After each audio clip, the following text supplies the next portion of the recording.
Mu kuzaalibwa kwe nsi yaleeta yasisinkana okusoomoozebwa kungi era obulamu bwe bwekiikamu emiziziko egiwera ekyamusaasizanga ennyo abantu ku kyalo Mpiringisa Bikongoliro. Mpiringisa Bikongoliro kyalo ekisangibwa mu muluka gw'Ebbinikira mu ggombolola y'e Buwaali. Obuzaale bwe butankanibwa engeri gye yali emmomboze ng'abeera mu maka g'abazirakisa abaamulonda mu kagga Natyaba oluvannyuma lwa ppereketya w'omusana eyayita ebiro ebyo n'alekawo enjala gw'omuwadde akatebe. Abaamuwala bagamba nti kitaawe asuubira okuba omupakasi eyayesereranga ente z'omu kigo ku kyalo ekyo, ate abamu bagamba nti kitaawe yandibanga yali muzibuzzi eyasengulwa enjala Kiryankondwe n'addukira ebusukka mugga ogwali ebukiikakkono owa Buwaali n'amulekera nnyina nga muto. Nsi yaleeta kavubuka kakula kalenzi ka mampaati akajagujagu akayogeranga nga kasabuliza wabula nga kalimu ekinnyindwa. Obutafaananako baana balala, nsi yaleeta yanyumirwanga nnyo okutambula nga tayambadde ssaati ebiseera ebisinga, wabula kyessaamanya oba kaali kagenderere nga tayagala oba teyazirina engeri gye yali emmomboze. Awo ggwe nange kaanyumirwanga nnyo emizannyo nga ssekitulege, okwebiriga n'eggogolo ssaako n'okunuuna ebifenensi ebya sserebera. Omuze ogwasinga okukasumbuwa ennyo mu buto bwako ng'abaana abalala abakula y'enkuba eyakakyaliranga buli kiro kuba kaatuuka kuweza myaka 10 ng'azuukuka ali mu bitaba.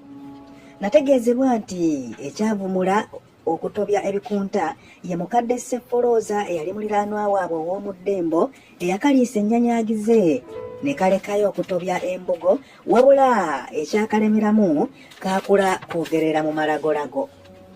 Bwekeesusunkulamu nga katandise n'okutawaanya abafumbi, omukadde yakasuzanga eyayitibwanga Fedde eyali omuyiisa w'amalwa n'embalule yakatwala mu Kitaakule Primary School, essomero eryali ku nkingizi z'ekibira ekyali kisimbidde ddala mu mbiriizi z'olusuku lwabwe olwa Nakitokolo omwali amatooke nga Kibuzi, Musakala, Mukubyakonde n'amalala. Olusuku luno lwali lusimbidde ddala mu mbiriizi z'olusuku lwabwe olwa Nakitokolo era kaayitanga mu buwondowondo bwa lusuku okutuuka ku ssomero. Emisomo yagikwasizaga Nabwara, yasomerawo emyaka 7 Mulamba n'amalirawo pulayimale. Olw'obujagujagu n'obukalabakalaba mu luwummula olwali oluwanvu nga bw'alinda ebyava mu bigezo okukomawo, yayiga omulimu gw'okufulumya amatoffaali n'okuggira essubi lye yaguzanga Taabule eyali omukomesi w'enju ez'Ekisuuwa Kayingo. Nsi yaleeta engeri gye yali atandise okukwata ku nsimbi ebigezo olwakomawo yeerema okweyongerayo ku sekendule, newankubadde ebigezo yali abiyise bw'atyo. Mukadde Fedde yagezaako okumubuulirira yeeyongereyo asome naye ng'asiwa nsaano ku mazzi.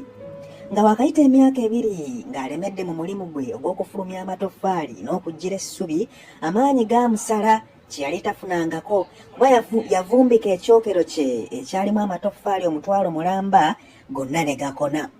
Enkeera aba agenze okuggira essubi, akayuuya ne kawaba ne kamubaaga olubuto lw'entumbwe yenkovu gy'alabako kati.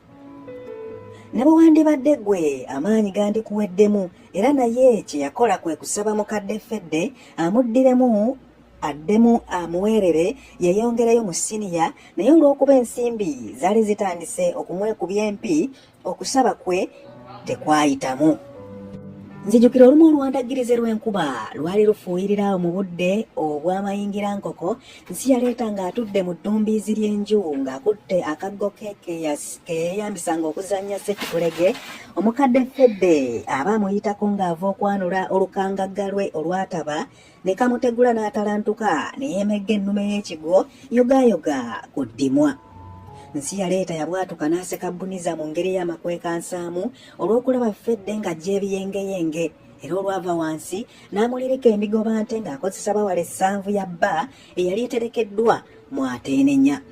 Nsi yaleeta amutemyako teyalinda wambazzi, kizibu okumanya awatufu yayita okufuluma enju, wabula olwafuluma teyadda kusulamu n'abulira ddala. baddamu okumuwuliza nga wakayita amazooba nga 3 ng'ali ku kibuga.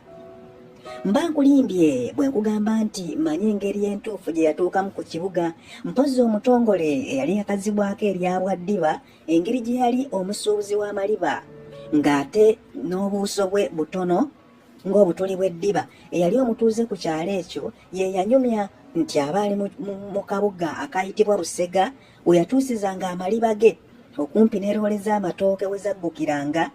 Agenda okukyusa amaaso n'alaba akavubuka akasootoka mu loole y'amatooke nga katambula kaziinyuuka buziinyuusi olw'envunza ezaali zikakwasizza. Kaali kambadde sseruwale y'ekinu eyali mu langi eya kkaki n'akafulaano akaali mu langi eya lusanja nga kizibu okutegeera nti kaali keeru. Mu bigere kaali kanaaniseemu ebiraata ebitafaanagana nga n'olubuto lukali ku mugongo ekyali kiraga nti enjala yali ekaluma. Engeri Fedde gye yali muyiisa ku kyalo ate nga ne bwaddiba waddanga mulungi, yayanguyirwa okumanya akavubuka kano kuba yagendangayo okukongojja omumbejja Namaalwa. Era ekirowoozo kyamujjira mu kiseera ekyo n'akabuuza gye kalaga bwe kaba kabuza akazzeeyo. Nsi yaleeta olwakuba eriiso ku bwaddiba n'assaako kakokola tondeka nnyuma nga bwaddiba adda ku kyalo ng'ategeeza Fedde. Ng'ezinunula omunaku lugaba bwazitunga ekiro, nsi yaleeta yasooka n'abulwa waasula ennaku 3 ezaasooka nga bwe buwungeera yeekukuutiriza mu kirabo ky'emmere ekyali e Busega, era nnyini kyo teyali mubi teyamugoba. Wano yayanguyirwa nnyo kuba yeegayirira nnyini kyo n'amusaba amuwe akalimu ayozenga ebintu ebiriiriddwako ogwandibadde ng'omusaala amuweemu akadde awatali ggumba, kw'ossa n'okumukkiriza ayegekenda olubaalwe mu kirabo ky'emmere ekiro ng'abali baabuse. Mu kiseera kino yali asuumukidde ddala ng'afuukidde ddala envubuka embulakalevu, wamma nga n'effuba litandise okumwagaagala. Olw'obukalabakalaba n'okugula obuganzi yakuŋŋaanyanga ebiwata n'abiwa omwami yaliirangawo ekisalabudde eyalinga yeenyumye ennyo nga bw'ali omulunzi w'ente atawunyikamu. Kino yakikola enfunda eziwerako era ne kimufuula muganzi w'omusajja ono nga ne bwagula emmere tasobola kugimalawo nga talekeddeewo nsi yaleeta, kuba yali yeesensebula n'amulojjera ng'ennaku emuliko bweyoza lumonde. Musajja wattu yakwatibwako nnyo olw'embeera y'omuvubuka ono era olwamulaba nga mutetenkanya mu mirimu gy'awaka ng'okufumba, okwoza ebintu n'okwaniriza abagenyi, n'amupasula amutwale ayambengako mukyala we. Nsi yaleeta yabukalira ddala mu maka muli era yayanguyirwa nnyo emyaka 2 egyasooka olw'ebyassava bye baagulanga nga ssemutundu n'ebintu ebirala ebyamuwoomeranga ennyo ng'akomba bookisi. Ono yakuŋŋaanyanga akasente akamusasulwanga buli nkomerero ya mwezi, era emyezi 5 egyasooka ensimbi ze yaziterekanga mu kinnya kye yasima emabbali w'enju n'abikkako eddebe n'ettaka, wabula lumu agenda okutuukayo akebere ku kavuwe ng'eddebe baalinyugunyizza ddeeri ekyamulemera ddala okutegeera ani yamulinnya akagere. Okuva olwo munnange nsi yaleeta ne yeerayirira obutaddamu kutereka ssente ze mu kinnya. Kye yakola kwe kutungisa ensawo ku sseruwale n'ayitanga nazo buli we yaddanga. Nga yakaweza emyaka 2 mu bwayaaya yasaba mukama we amukkirize nga bw'awezezzaawo ensimbi amusiibule ayingire omulimu gw'obutembeeyi ogwali gumubuuliddwa mukwano gw'ensanziiro eyabeeranga ku nkingizi z'ekibuga naye nga bamuzaala ku muliraano gwa nsi yaleeta we yakoleranga. Teyakaluubirizibwa kuyiga butembeeyi, yatuukira mu kazigo ka mukwano gw'ensanziiro ne babeeranga bonna.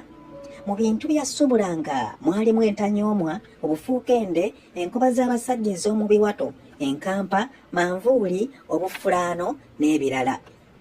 Mu butembeeyi obwalejjalejja teyabandaalamu nnyo, yamalamu emyezi 6 gyokka ng'olwo aweddemu n'olw'empiringisa bikongoliro, n'afuna omudaala mu katale k'ensaggu, n'ayongera okusuubula ku bintu bye yalina eby'enjawulo, yayongerako obukodyo bungi obwakasendabaguzi ate ng'atunda asinziira mu kifo kimu.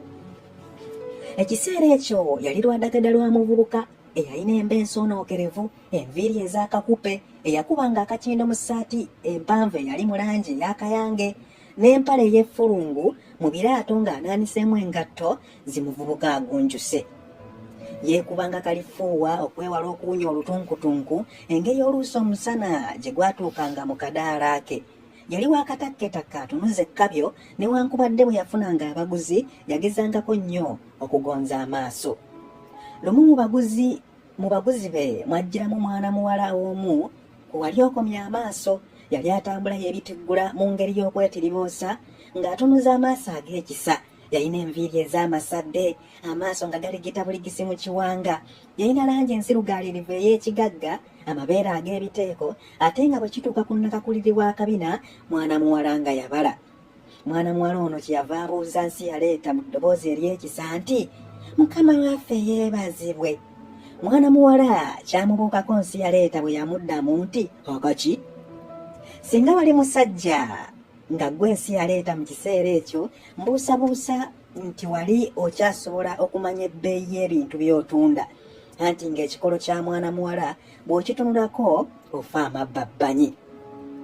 Okumanya Nsi Yaleeta yatenguka, ebintu omuwala yatwala bya bwereere, era kino yakikola enfunda eziwerako, era n'omwana omuwala n'afuuka ssemuto wattira eggege waddiŋŋanya omuya. Mwana muwala teyalwa ng'asomera bbaluwa mu bbaasa, era akawungeeza akamu omuwala yagamba omulenzi aggalewo akadaala amutwaleko mu sineema mumuzeemu ku birowoozo ku lunaku lwa Krisimansi, era naye kyataagaana. Okusooka Nsi Yaleeta yali amanyi ku Krisimansi bagenda mu sineema zino ez'ensi abavubuka ze bettanira ennyo, wabula kyamubuukako nga bamututte mu kkanisa. Ku mulundi guno tekwali kulya mmere